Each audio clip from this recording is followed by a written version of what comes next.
I stared down at my hands. A feeling of regret and despair washed over me.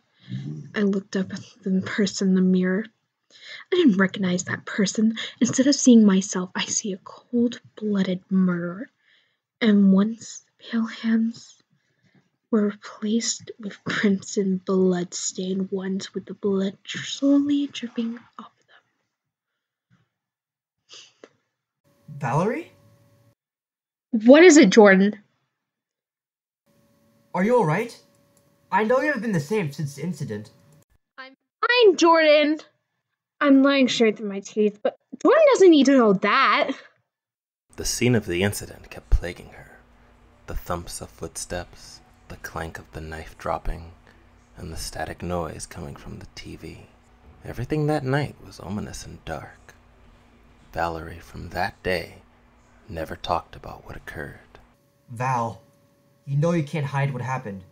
It'll slip out one of these days, and Jordan, you underestimate my ability with the knife. You underestimate how easy it will be to take them out. you underestimate how fast I can call the police and send you on your way to the loony bin, where you belong. I stopped and stared at him. The hell? What was he thinking? And why was he thinking it? I'm not threatened by him. Loud thumps approached the two of us as we argued. Slowly we grew silent as Mark approached, his scraggly beard and unkempt, messy, stringy black hair.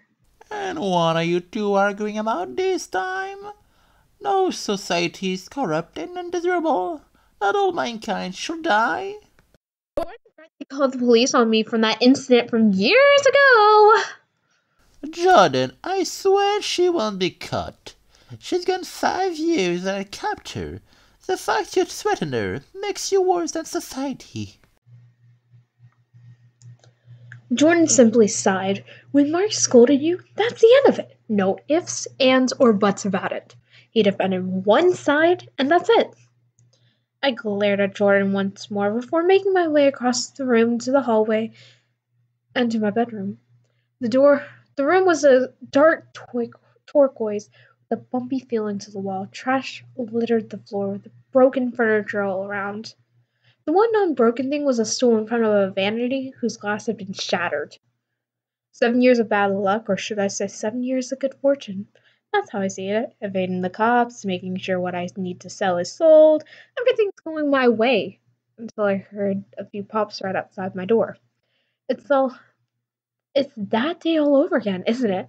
I lifted the mattress up and pulled out my handgun and ran out the door. No blood, no body. Where was the popping noise? More popping occurred. Pop, pop, pop. It rang through my ears. The sound of gunshots never sounded so closer. Pop, pop, pop, pop, pop. As they grew closer, I held my head, screaming, hoping, praying it wasn't real. I felt a cold shiver down my back as a hand touched it. Val? My eyes widened as I turned around and tackled the voice to the floor and put a gun to their head. The voice went quiet as they stared at me. Oh, it was Jordan. I slowly put the gun away, only to find a gun being brought to my own. Clever boy. Well, well, I always had my suspicions about you. He smirked. After all these years, Val, had you ever guessed? I did, however, I put my suspicions aside for the better of the rest of the group. You got it wrong. After all this time. You know, I kinda liked you. But too bad you're a criminal and about to go where you belong. I quickly pulled out my gun, which he swatted out of my hand, a gun to my temple, as my hand reaching for it. I hear a knock at the door. Knock, knock, knock. Soon the knocking turned into slamming, and the slamming turned into a crash. Police. There were police surrounding us now. Well, it made sense. Jordan was an undercover cop. I cussed under my breath as everything went by. I was tried in court and found guilty. I was never in prison due to Jordan's claims of insanity, and off I went after being evaluated to the loony bin. Here I sit in a padded up room. No windows, no one to interact with. Just me and the silence of the room. The memory still plagues me. Pop, pop, pop. Noise will stay in my mind forever.